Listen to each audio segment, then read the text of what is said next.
설의 명절의 기분을 잘 누리고 있는 줄 압니다. 오늘 이 자리에 모인 성도님들은 또 형편과 상황이 되어서 이 시간에 함께 예배드리게 된 것을 또 감사하게 생각합니다. 딱 설이 주일이 되어서 어쩔 수 없이 이동해야 되고 또 시간을 가져야 되고 하게 되는 것은 또 그렇게 된 것이고 또 여유가 있어서 우리가 이렇게 예배를 드리게 된 것도 감사한 일이니 우리가 이 모든 시간들 속에서 가족과 함께 보내던 아니면 우리가 예배로 교회에서 예배를 드리던 어떤 모습으로든지 하나님께 영광을 돌리는 시간이 되었으면 좋겠습니다. 오늘 우리가 스바냐서를 계속 보고 있는 가운데 우리가 오늘 보게 되는 말씀은 심판에 대한 이해가 더욱더 우리들에게 어떻게 되는가를 보여주는 말씀입니다. 하나님의 말씀을 우리가 처음에 들을 때는 표면적으로 보이는 것들에 관심을 갖게 됩니다. 그래서 보여지는 우리가 스바냐서에서도 계속 보게 되는 이 심판에 관한 내용들 좀 무섭기도 하고 또 두렵기도 하고 이렇게 심판을 하시는구나 그런 내용들을 살펴보면 우리들이 이 표면 겉으로 드러나는 그런 말씀을 우리가 보는 것입니다. 그런데 우리가 이번 1월달 계속 보고 있지 않습니까? 보면서 우리가 이해가 더 커져가고 있습니다. 그래서 이면에 있는 그 심판 이면에 있는 우리가 받은 용서 우리가 이 심판을 보면서 이 심판을 우리가 받으리라고 생각하는 게 아닙니다. 우리가 그렇지 않은 것에 감사하는 것이죠. 종종 법전을 공부하는 분들이 이거는 뭐 징역 1년, 이거는 징역 2년, 이거는 벌금 100만 원, 이거는 벌금 1000만 원 이걸 막 보면서 그러면서 막 두려움에 떠는 사람도 있지만 그렇지 않은 사람도 있습니다. 이런 벌을 받는구나 라는 것을 보면서 그러지 않는 것이 감사하고 또 그러한 정의를 지켜야 되겠구나. 그래서 정의감에 더 불타오르는 그런 사람도 있습니다. 우리가 성경을 보면서 세상에 대한 심판을 보면서 우리들이 정말 깨달아야 되는 것은 우리가 받은 용서가 무엇인가 이걸 기억해야 됩니다. 이미 받은 것, 우리가 우리의 삶 속에서 그리스도인으로서 이미 받은 것, 그것을 생각해야지 하나님께서 행하시는 그런 심판에 관한 다스림에 관한 그런 일들을 보면서 우리랑 상관이 없는데 그것을 보면서 마음 상해하고 혹은 하나님이 심판 안 하셨으면 좋겠다고 생각하고 혹은 왜 심판을 하시는지 모르겠다고 생각하고 그러면서 하나님으로부터 멀어진다고 생각한다면 그건 얼마나 어리석은 일인지 모르겠습니다. 아버지가 나가서 예를 들어 경찰이라고 생각해보세요. 도둑을 잡는 경찰이라고 생각해보세요. 아버지는 나가서 살인범을 구속하고 혹은 또 폭행범을 또 잡아오고 그리고 그들을 법정에 세우고 그런 일을 하는데 자녀가 우리 아버지가 경찰이니 나도 잡아가면 어떡하지? 이렇게 생각한다고 생각해 보십시오. 얼마나 어리석습니까? 너는 내 아이, 내 자녀야. 아빠가 너를 보호하는 거지. 이걸 기억해야 되는데 아버지가 도둑들 잡듯이 나도 잡으면 어떡하지? 도둑들 유치장에 보내는 것처럼 나도 유치장에 보내면 어떡하지? 이렇게 생각하는 거는 좀 잘못된 생각인 것이죠. 마찬가지로 하나님께서 세상을 심판하시는 것을 들으면서 하나님의 그 정의로우심과 공의로우심을 우리가 기억해야 되겠고 그리고 또 우리에게 대한 하나님의 그 크신 사랑을 우리를 용서해 주실 사랑을 깨달을 때 이제 이면에 있는 하나님의 말씀의 의미를 이해하게 되고 있는 것입니다. 이런 말씀을 우리가 하나하나 묵상해 보다 보면 하나님의 말씀은 어떤 의미가 있는가 하면 우리를 하나님의 나라로 인도하는 부르심인 것을 알 수 있습니다. 종종 우리를 아침마다 깨우는 알람 소리가 있습니다. 귀찮죠. 또 듣고 싶지 않죠. 그래서 어떤 경우는 그거를 또 꺼버리는 경우도 있어요. 알람이 울리죠? 그걸 딱 꺼버려요. 그 알람 소리를 들으면서 하루를 시작하는 게 너무 괴로울 수 있습니다. 그런데 어떤 경우는 그 알람 소리가 반가워요. 알람 소리를 들을 수 있었어. 알람 소리를 들으니까 눈이 떠졌어요. 그러면서 아침에 해야 할 일들을 할 수 있는 거죠. 때로는 사이렌이 울립니다. 대피하세요, 대피하세요. 어떤 경우에 그걸 꺼놔요. 시끄러워. 사이렌을 꺼놔요. 대피하는 그런 알람을 꺼놔요. 화재 경보를 꺼놔요. 그럼 어떤 일이 일어나겠습니까?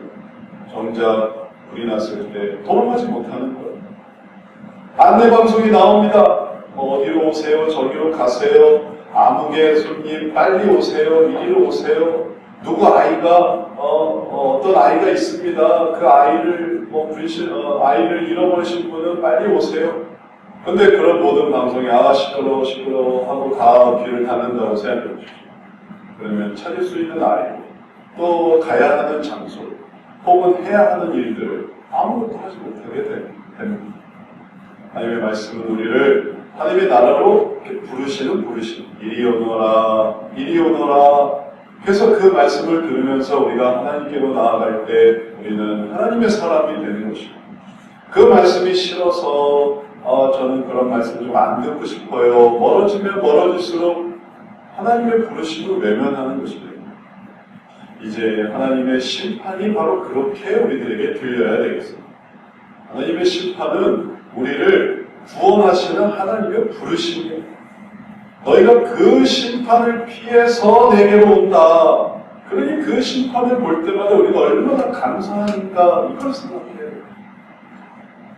대피 훈련을 하면서 우리가 생명을 보호하는 것, 혹은 또 소방 훈련을 하면서 우리가 안전을 지키는 것, 모든 위험과 위기와 어려움을 가정하고 그리고 그것을 잘 준비해 가게 되면 정작 이에 닥쳤을 때는 그 훈련에 따라서 딱딱딱딱 움직이게 되어 있습니다. 문제는 그런 걸 안 하는 게 문제죠. 한 번도 그런 걸 해본 적이 없고 할 생각도 없고 대비도 없고 그러다가 닥치면은 그 다음에 이게 이제 속속치게 됩니다. 하나님의 심판이 우리들에게 끊임없이 보여주는 것은 이건 우리를 위한 것임을 알아야 되겠습니다. 우리를 위한 것이에요. 하나님은 하나님의 만족을 위해서 심판하시는 게 아닙니다. 하나님 자신의 그래야만 하나님이 아주 후련하고 기분 좋고 그래서 심판하시는 게 아닙니다. 그러한 심판을 설명해 주시는 것도 아닙니다. 왜 종종 신문기사에 범죄 사건이 나타나고 거기에 대한 재판 결과가 나타나요? 그런 거 다 실제로 그런 경우도 있어요. 그런 소식을 다 빼요. 사건, 사고, 왜 신문에는 사건, 사고, 나쁜 소식만 나와야 됩니까? 우리 좋은 소식만 실읍시다. 옆에서 누가 죽어나가도 그런 거 싫지 않는 거예요. 우리 이런 거, 우리 신문사는 이런 거 다 뺍니다. 우리 안 좋은 거, 이 세상에 모든 안 좋은 거 다 뺍니다. 전쟁과 기근과 가난과 재난과 재해와 사건과 사고의 소식을 제거해버리고 훈훈하고 미담과 기쁘고 즐거운 얘기만 잔뜩 해서 이렇게 신문을 해서 자 이제 이러한 신문을 읽어주세요. 어떨 것 같으세요? 그 신문이 잘 팔리겠습니까? 그 신문을 많은 사람이 읽겠습니까? 많은 사람이 읽으면서 그것을 좋아하겠습니까? 그렇지만 왜냐하면 아무짝에도 쓸모없는 신문이기 때문에 아무짝에도 내일 비가 오는데 비가 온다는 것도 안 해요. 내일 날씨가 추워질 거라는데 추워질 거를 경고를 안 해요. 내일은 온화할 겁니다. 물론 날씨는 춥겠지만 날씨는 맑을 거예요. 좋은 면만 강조하다 보니 진짜 중요한 거를 대처를 못하게 되겠죠. 그래서 우리가 보는 말씀 속에서 이게 우리를 위한 거구나. 우리를 겸손하게 하고 우리를 겸허하게 하고 우리를 조심하게 하고 우리를 하나님의 나라를 사모하게 만드는 그런 말씀이구나. 그리고 딱 보십시오. 어떻게 들립니까? 오늘 말씀 속에서 하나님께서는 화 있을진저 라고 말씀하십니다. 해변 주민 그렛 족속에게 화 있을진저 블레셋 사람의 땅 가나안아 하나님의 말씀이 너희를 친하니 내가 너를 멸하여 주민이 없게 하리라. 아까 혜인이가 너무 잘 읽어줬어요. 아주 낭낭하게 읽으니까 무슨 축복의 말씀처럼 들리는데 맑은 목소리로 낭낭하게 읽어주는데 사실 그 내용은 험악한 내용이에요. 험악한 내용. 내가 너를 멸하여 죽음이 없게 하리라. 해변은 풀밭이 되어 목자의 운막과 양떼의 우리가 거기에 있을 것이며, 이거 뭐 다 황폐하게 되는 거 아닙니까? 그 지경은 유다 족속의 남은 자에게로 돌아갔지라. 그들이 거기에서 양떼를 먹이고 저녁에는 아스글론 집들의 누리니 이는 그들의 하나님 여호와가 그들을 보살피사 그들이 사로잡힘을 돌이킬 것입니다. 블레셋에는 재앙이요, 그들은 다 망하고 풀밭이 되고 주민이 없어지는 거예요.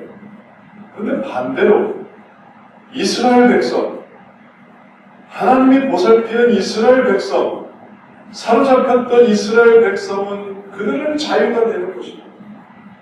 그들은 새로워지는 거예요. 우리가 일제시대를 경험하면서 그러한 적나라한 일들을 경험하지 않았습니다. 일본은 패망해서 그들은 재앙이지만 우리는 사로잡혔던 것이 풀려나서 우리에게는 해방이었어요. 얼마나 대조적이에요.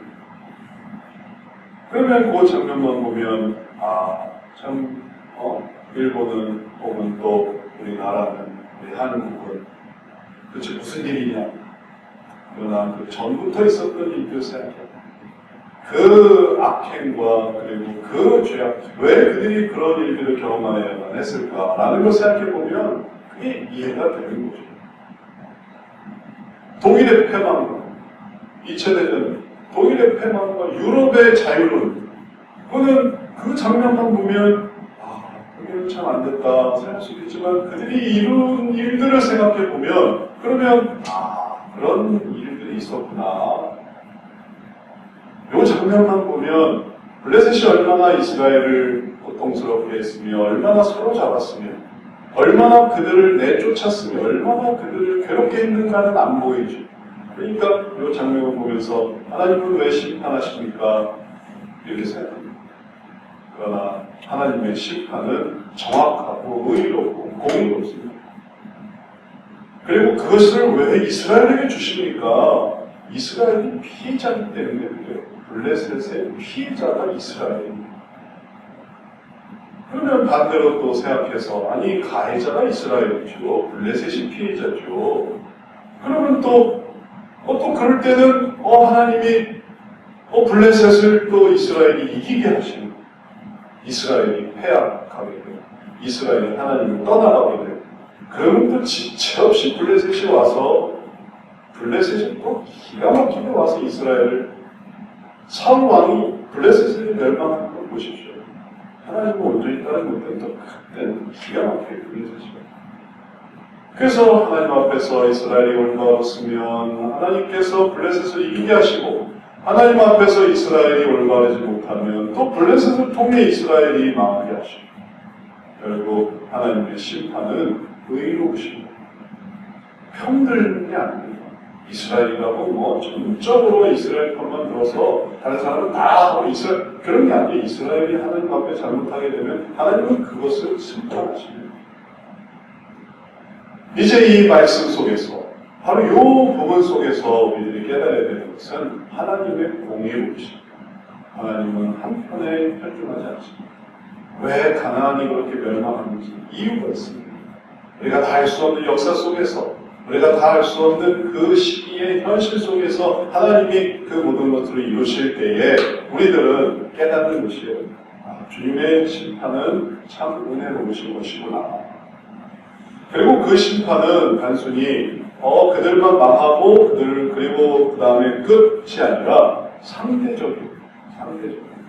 그래서 그 심판은 이제 이 악한 백성을 몰아내시고 악한 백성을 멸절하시고 그 다음에 선한 백성, 그 시점의 선한 백성, 이 시점이라는 게 중요한데 그 사람들은 항상 선합니까? 그런 게 아니고 그 시점에 하나님을 찾고 의지하는 그 하나님의 백성.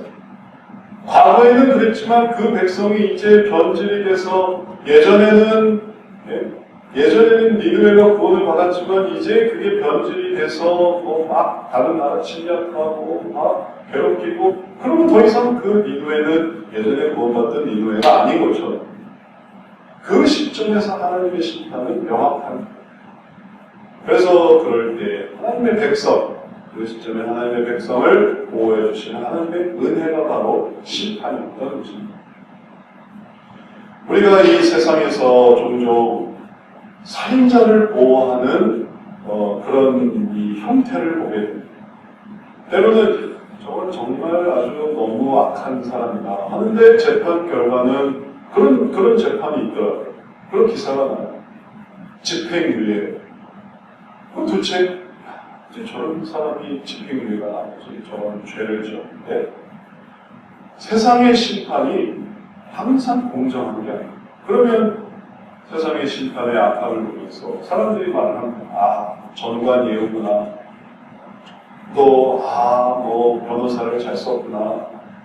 다 뒤에 뭔가 연관관계가 있겠구나. 혹은 어떤 이념 때문에 또 이렇게 하기도 합니다. 아직도 우리나라에 이 사형이 이루어지지 않고 있어요. 그러면 왜 사형은 이루어지지 않습니까? 그럼 이거는 시대적인 흐름입니다. 전 세계적인 시대적인 흐름입니다. 그러면은 어느 한편에 속한 게 아니라 시대적인 흐름으로 사형은 있을 수 없구나. 이런 걸 보면 시대적인 흐름이라는 게 얼마나 조건적입니까? 20, 30년 전에는 사형이었지만 20, 30년 후에는 사형이 아니니 그러면 그때는 죄였지만 지금은 죄가 아닌가? 얼마나 조건적이고 그럼 나중에는 그게 또 죄가 되나?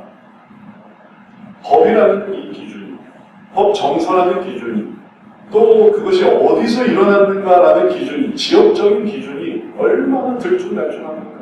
우리나라는 그냥 넘어가지만 미국에서는 징벌적인 손해배상을 받기도 하고 우리나라는 또 그냥 넘어가지만 또 다른 나라에서는 그냥 사형이고 다 동일하게 이 일이 이루어져도 세상 법정에서는 이건 이렇게 되고 저건 저렇게 되고 이게 편차가 심합니다. 하지만 하나님의 심판은 그렇지 않습니다. 우리가 심판에 대해서 보고 있기 때문에 이 심판에 대해서 논하는 것입니다. 묵상해 보는 것입니다. 하나님의 심판은 의로워요. 공정해 분명합니다. 우리가 죽은 다음에도 심판이 이어져요. 우리가 그 심판의 끝을 못 봤죠. 그래서 우리는 이 심판은 그냥 없어지는 건가? 걱정 마세요. 하나님이 죽은 다음에도 심판하세요. 그가 법망을 피하고 세상의 이 사법제도를 피하고 그리고 도망 다니고 이곳에서 도망가면 저곳으로 가고 저곳에서 도망가고 국제적인 공조를 통해서 그를 잡지 못했지만 그러나 죽은 다음에 하나님의 심판을 피할 수가 없어요. 그러니 하나님은 분명하신 것이죠.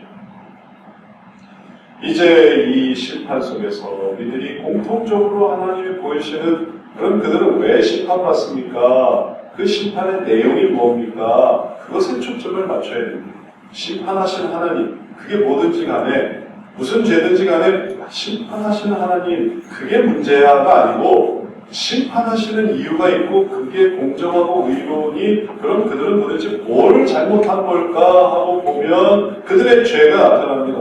하나님을 비방하는 것, 하나님을 무시하는 것, 하나님께 순종하지 않는 것. 그래서 적극적으로 하나님입니다. 저 하나님의 사람이래. 하나님의 사람이 배수야. 하나님의 백성이래. 저들이 얼마나 부끄러운가. 비방, 무시하고. 하나님의 사람이라고 해서 더 무시하고, 더 괴롭히고, 더 고통스럽게 하고. 그러니 하나님께 순종하지 않는 것은 기본인 것이죠. 이제 이러한 세상의 죄 속에서 우리들이 하나님의 심판의 기준과 그 명확성을 깨닫는다면 하나님이 어떤 분인가를 하나님의 백성으로서 우리들이 더 잘 이해할 수 있습니다. 그 말씀을 하나하나 보십시오. 8절부터 이 9절까지 이어지는 말씀에서 우리가 보게 됩니다. 내가 모압의 비방과 암몬 자손이 조롱하는 말을 들었나니 그들이 내 백성을 비방하고 자기들의 경계에 대하여 교만하였느니라. 그들이 하나님의 백성을 비방합니다. 쟤네들이 어디서 따라오는 족속인지, 그들은 약해 보인다. 그들은 미련해 보인다. 그들은 우스꽝스러워 보인다. 얼마나 우스꽝스럽습니까? 이 이스라엘 백성들은 이 모압과 암몬의 이 사람들에 비하면 너무 무지한 거예요.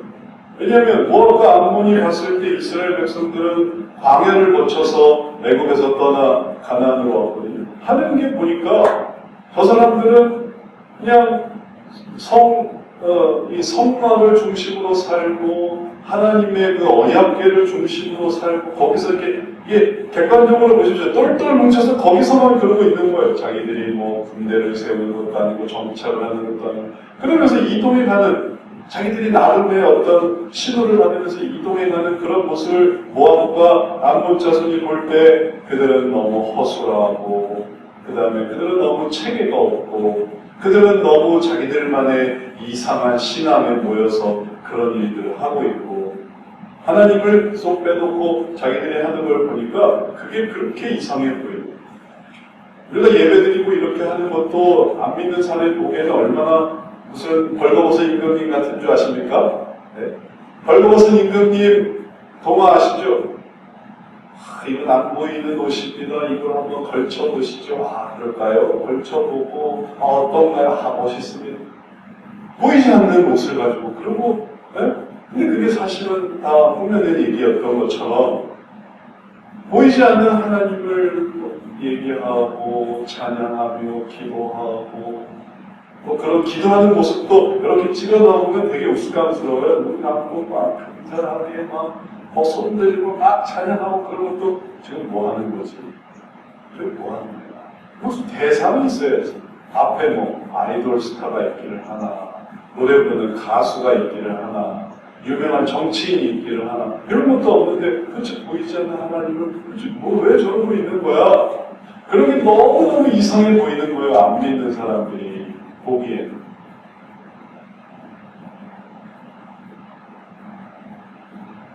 종종 저도 그런 걸 느껴요.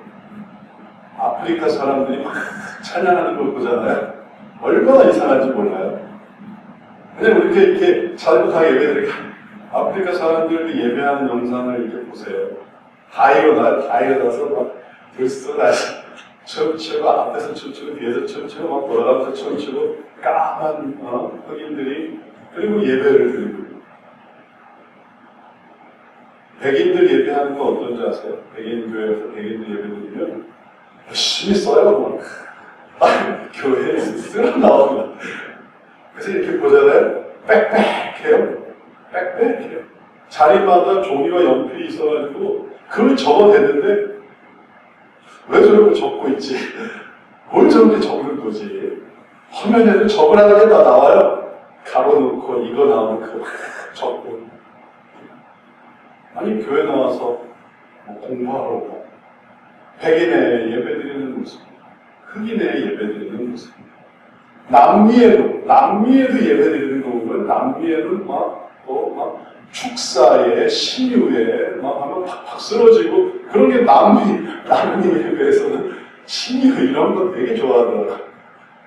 그래서 앞에 나와서 그거 우리 또 많이 봤던 걸 저 아직도 저러고 있는데 우리 다 한번 물 건너갔는데 그러니 이미 의료가 발전되고 병원이 있고 그러니까 굳이 지금 나와서 막 이렇게 상처 긁어내고 안수하고 무슨 물 먹어야 되고 이제 이런 거 안 합니다. 그냥 병원 가면 되는 거예요. 의료보험이 잘 돼 있고 치료가 다 잘 돼 있으니까. 근데 중남미는 아직도 그러고 있더라고요. 나와서 기도 쓰러지고 또 믿는 우리가 보고 아직도 전합니다. 우리는 다 극복한 구태의연한 풍습인데 그 모든 걸 하나님을 믿는 믿음으로 이해하지 못한다면 그럼 그건 다 우리가 봐도 이상하고 남이 봐도 이상하고 다 이상해요. 그러나 반대로 하나님을 바라보면 그게 다 놀라운 거예요. 모압과 암몬은 조롱했는데 왜 조롱했냐면 그들이 하나님을 무시하니까 그게 다 조롱이 되는 거예요.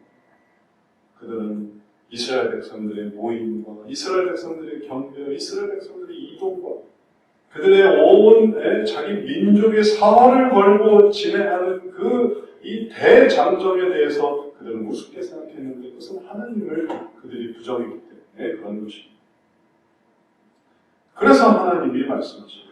내가 나의 삶을 두고 맹세하니 모압은 소돔 같으며 암몬은 고모라 같을 것이다. 젤레가 나며 소금 구덩이가 되며 영원히 한편이 내 백성의 남은 자들이 그들을 노력하며 나의 남은 백성이 그것을 기업으로 얻을 것이다. 모압과 암몬은 그들의 이동 가운데에 군대를 보내서 그리고 또 온 힘을 다해서 이스라엘 백성들을 탈취하고 멸하려고 했고 그리고 또 그들을 공격했던 자들이 있습니다. 그들의 이 조상이 사실은 모압과 암몬이 롯의 후손이었음에도 불구하고 그래도 이렇게 변질된 것을 볼 때 하나님은 그들에 대해서 심판하십니다. 그러니 그 심판은 정당한 것이죠. 그들의 한 일이 있습니다. 그들이 지나가는 이 아브라함의 자손을 긍휼히 여기고 또 그들이 섬기고 있는 하나님을 귀히 여기면서 그들을 지원하고 돕고 지원하고 돕는 건 둘째치고 그냥 가만히 내버려 두기만 했어도 이렇게 되지 않았을 것입니다. 애써 나가서 저주하고 그리고 공격하고 그리고 또 그들이 망하게 되기를 바라고 하나님이 그래서 심판하시는 것입니다. 하나님의 심판에 대해서 우리들이 기억해야 하는 것은 무엇인가 하면 하나님은 그 모든 하나님의 사랑과 하나님의 이 이름과 하나님의 역사하심을 지키신다는 것. 그것은 하나님께서 이 세상을 만드시고 아담과 하와를 만드시고 그리고 그들을 지키고 인도하실 때부터 지금까지 계속 지속이 되는 것입니다. 이 세상에 하나님의 백성이 하나도 남아있지 않을 때까지 이 백성들이 여전히 존재하는 한 하나님은 그들을 위해 또 싸우시고 일하시고 그들이 때로는 우리에게 있어서 동남아시아 사람들일 수도 있고 제3세계 사람들일 수도 있고 흑인일 수도 있고 혹은 백인일 수도 있고 혹은 우리가 생각하는 사회계층적으로 낮은 사람일 수도 있고 아니면 너무 높아서 오히려 혐오가 되는 사람들일 수도 있습니다. 그런데 그들이 하나님을 부르고 하나님의 뜻을 찾고 하나님의 뜻을 따르려고 하는 한 그들은 하나님의 보호를 받는 사람들이고 그래서 결국 나의 남은 백성이 그것을 기업으로 얻을 것이다. 그래서 그것을 비방하는 그 비방을 주님께서 멸하시고 그리고 그 비방을 받았던 자들이 그것을 다시 얻게 하시는 일들을 이루시는 것이죠. 이제 우리에게 필요한 것은 뭐냐면 바로 그들이 우리가 되기를 바라는 것이죠. 우리가 그들이 됐으면 좋겠습니다. 우리가 암몬과 모압처럼 되는 게 아니고 우리가 그 암몬과 모압의 패망을 통해서 얻는 이스라엘 백성처럼 되기를 원합니다. 여기서 전환이 이루어집니다. 심판에 대한 모든 하나님의 말씀 속에서 그 대상의 반대인, 심판의 대상의 반대인 하나님께서 이 피해 보상을 해주시고 또 하나님께서 그것을 갚아주시는 사람들이 되기를 바라는 거죠. 그들이 누굽니까? 그들이 바로 우리입니다. 우리가 바로 하나님의 용서를 받고 살아가는 거죠. 그 심판을 모면하고 그 심판을 피해서 하나님의 은혜를 받는 사람. 이제 이것을 우리가 더욱 자각하고 깨닫고 그것을 이루기 위해서 필요한 건 뭔가 하면 하나님께 영광을 돌리는 삶입니다. 이제 이 심판을 받는 사람들과 비슷해서는 이게 티가 안 나요. 그 사람들도 그런 일들을 해서 심판을 받았는데 생각해보니까 나도 그렇다라고 하면 안 되는 것이죠.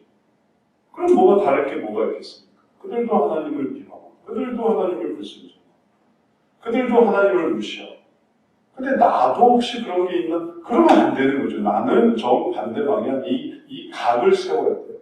전혀 다른 걸 보여줘야 돼요. 그래서 뭘 해야 되냐면 하나님이 영광을 돌리는 것이 하나님이 영광을 돌리는 것이죠. 예전에 저희 집안은 제사가 그렇게 아주 강했어요. 제사가 강하고 그 제사를 지내기 전에는 뭘 했는가 했더니 민간 신앙에 아주 귀했던 그런 할아버지, 할머니 이제 이런 그런 게 있었더라고요. 그래서 설 명절 때마다 기억나는 게 뭐냐면 이제 저는 뭐 할아버지 할머니 몰랐지만 할아버지 할머니 뭐 했어요 하고 이전에 이렇게 부모님께 물어보면 할머니가 그걸 어떤 걸 열심히 했냐면 정한수 한 그릇 떠놓고 달님에게 비는 걸 그렇게 열심히 했대요. 그래서 저는 그런 얘기를 듣고 깜짝 놀랐어요. 멀지 않는 그런 세대네. 저의 할머니가 정한수 하나 떠놓고 달님에게 빌었구나. 근데 그게 우리 아버님 때에서는 뭘로 이제 귀결이 됐냐면은 좀 더 구체화된 불교로. 그리고 그 불교의 기반이 유교로. 그래서 제사가 형성되면서 그러면서 제사에 대한 어떤 간절함과 그리고 거기에 대한 아주 정성으로 아주 가득 찬 그런 분위기였습니다. 그 당시에 이제 예수님을 처음 믿었던 우리 아버님과 그리고 또 우리 가족들이 간절히 바라는 건 뭐냐면은 주일에 제사 안 드리고 예배 드릴 수 있기를 간절히 바라는 거예요. 주일에 제사 안 드리고 예배 드릴 수 있기를. 어쩌면 많은 그리스도인들이 그런 생각했을지도 모르겠습니다. 제사 안 드리고 예배 드리고 싶다. 제사 안 드리고 예배 드리고 싶다. 근데 시간이 지나니까 어떤 일이 일어나냐면은 제사도 안 드리게 되고 예배도 안 드리게 돼요. 뭐 하게 되냐면 놀이를 하게 돼요. 여행을 드리게 돼요. 제사도 안 드리고 예배도 안 드리고 여행을 드리고 휴식을 드리고 나눔을 드리고 이게 바랬던 게 아닌데 기대했던 게 이런 게 아닌데 기대했던 건 제사가 아닌 예배를 드리는 거였는데 제사가 사라지니까 예배도 사라지고 그리고 그냥 휴식과 평안과 여가와 여행과 우리가 또 싸우는 것이 생겼습니다. 제사가 아닌 예배뿐만 아니라 여가가 아닌 예배, 휴식이 아닌 예배, 이제 자는 애를 깨워서 예배를 드려야 되고 노는 애를 붙들어서 예배를 드려야 되고 우리가 이 시기에 하나님 앞에 이렇게 영광을 드려보자. 왜 우리가 그렇게 해야 되는데요? 그것이 바로 하나님 앞에 우리가 깨닫는 우리가 심판을 받지 않고 용서를 받은 사람들이기 때문이야. 이게 우리의 근원인 것입니다. 우리가 심판을 받지 않고 용서를 받은 사람이야. 이제 이것을 우리가 상대적으로 깨달아서 우리가 하나님의 백성이구나. 하나님의 백성이니까 하나님께 영광을 받는구나. 영광을 돌리는구나. 또 그러니까 하나님의 도우심을 받는구나. 우리가 하나님의 사람이구나. 라는 것을 깨달으면 깨달을수록 심판 속에서 우리가 받는 용서가 더욱 빛이 나는 것입니다. 단순히 심판을 피하지 않았다는 것만으로 안심하는 게 아니라 지금은 내 얘기가 아니니까 안심하는 게 아니라 우리는 더욱 적극적으로 불순종이 이만한 어려움이 있어 또 하나님 앞에 비방하고 하나님을 멸시하고 무시하는 것 이건 정말 아주 심각한 일이야. 이걸 다시 한번 깨달으면서 우리에게 필요한 하나님의 도우심이지 하나님께 영광을 돌리고자 하는 적극적이고 능동적이고 의지적인 그런 모습으로 살아보자 라고 하면 더욱 빛이 나는 것입니다. 더욱 발전되는 것입니다. 그리고 그럴 때만이 우리의 모든 그런 어떤 신앙의 여정이 의미가 있습니다. 이스라엘 백성이 뭐를 위해서 애굽에서 떠나 가나안에 왔습니까?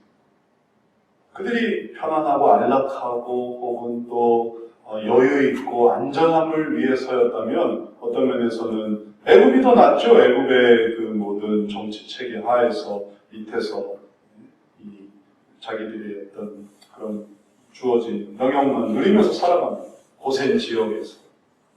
그래서 노예 생활로 그냥 살아가다 보면 그게 더 편안할 수도 있었고 거기서 그들이 헷갈리기도 했습니다.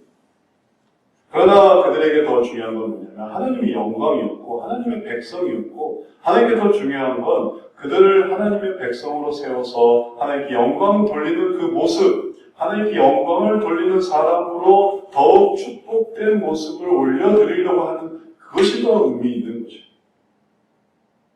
어떤 면에서 설 명절 우리가 잘 쉬는 게 제일 중요하지 라고 생각할 수 있어도 하나님께서 더 중요하게 생각하시는 건 뭐냐면 하나님께 영광을 돌려서 우리가 이제 시작되는 음력설에 하나님께 영광을 돌리는 삶을 살아보자. 주어진 일들에서 학생은 학생으로, 직장인 직장인으로, 아빠는 아빠로, 엄마는 엄마로, 아들은 아들로, 딸은 딸로, 아빠는 부모님은 부모님으로서 그래서 하나님께 영광을 돌리는 삶을 살아보자. 이게 휴식 그 이상의 가치가 있는 거예요. 왜냐면 영광을 돌리려고 하니까 자기 자신을 돌아보고 또 죄악을 중단하고 더욱 의로움을 향해 나아가고 죄를 생각할 겨를이 없어요. 영광 돌리는 데 바빠서 어떻게 하면 영광을 돌릴까?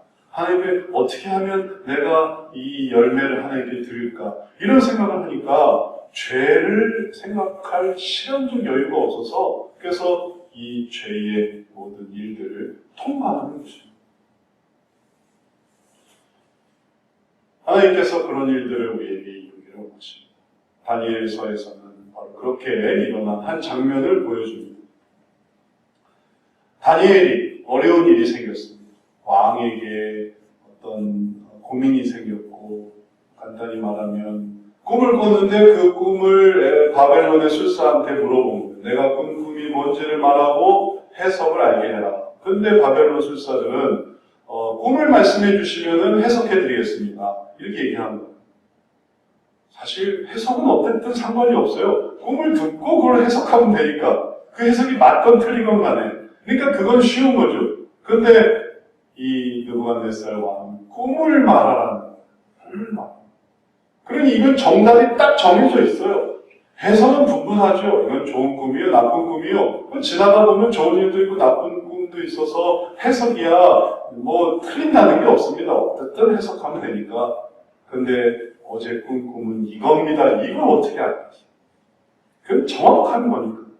그건 오직 하나님께로만 받을 수 있습니다. 하니까 바벨론 왕이 그러면 다 죽어라. 너희들이 가치가 없다. 그래서 다 죽이려고 할 때 다니엘이 자기에게 기회를 주십시오 했습니다. 왜냐하면 그건 내가 섬기는 하나님의 전문이니까. 내가 하나님과 연결되어 있으니까. 하나님의 사람의 자신감은 바로 그거예요. 이게 될까 안 될까? 하나님은 하실 수 있어. 하나님께 기도해보자.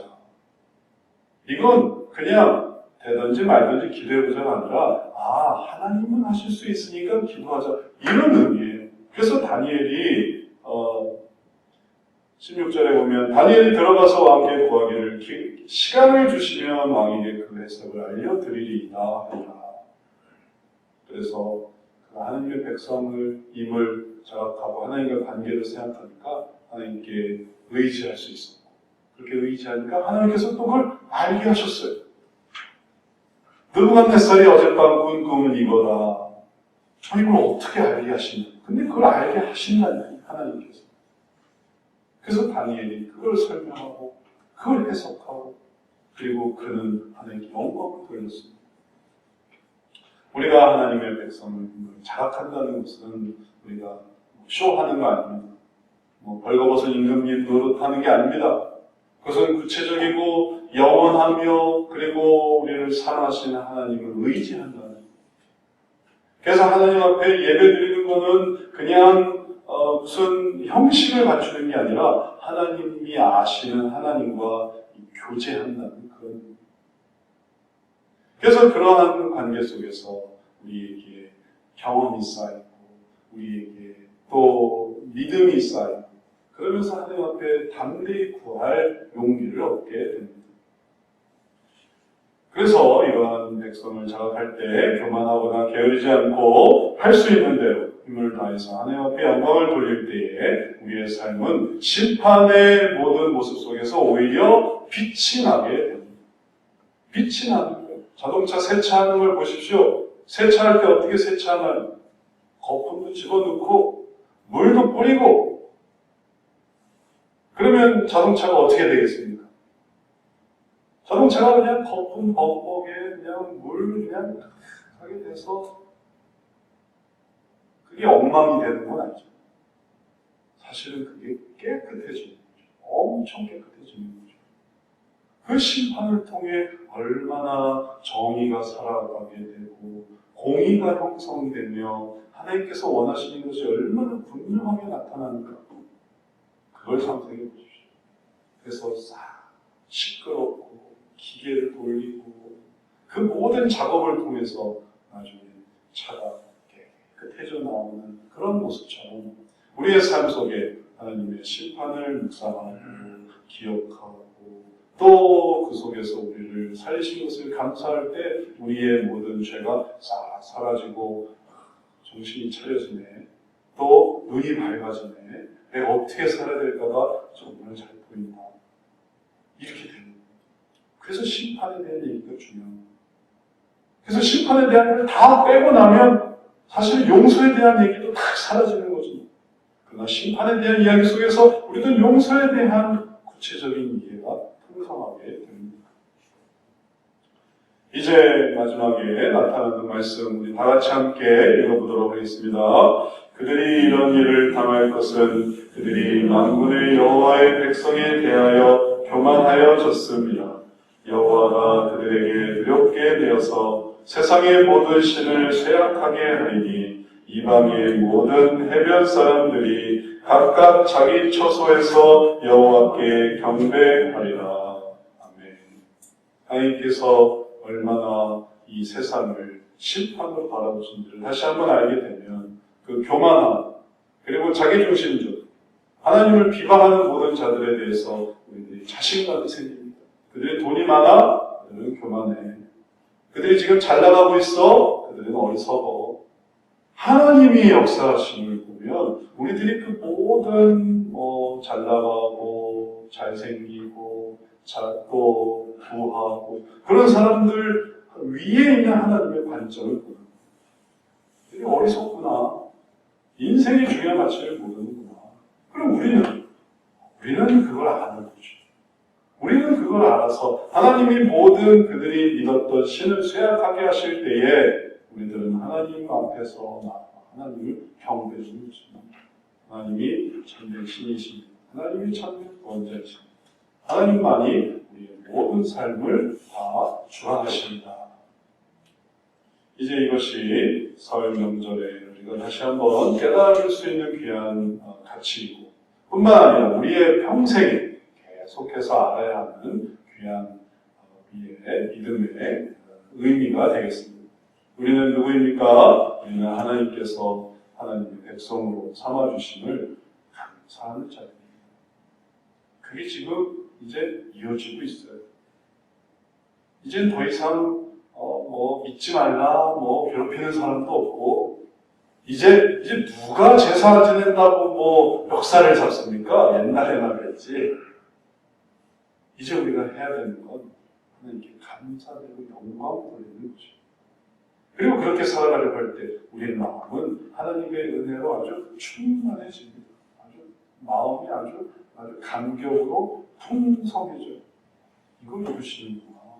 이걸 이제 비로소 이루어 주셨구나. 이걸 깨닫게 될 것입니다. 이제 말씀을 마치겠습니다.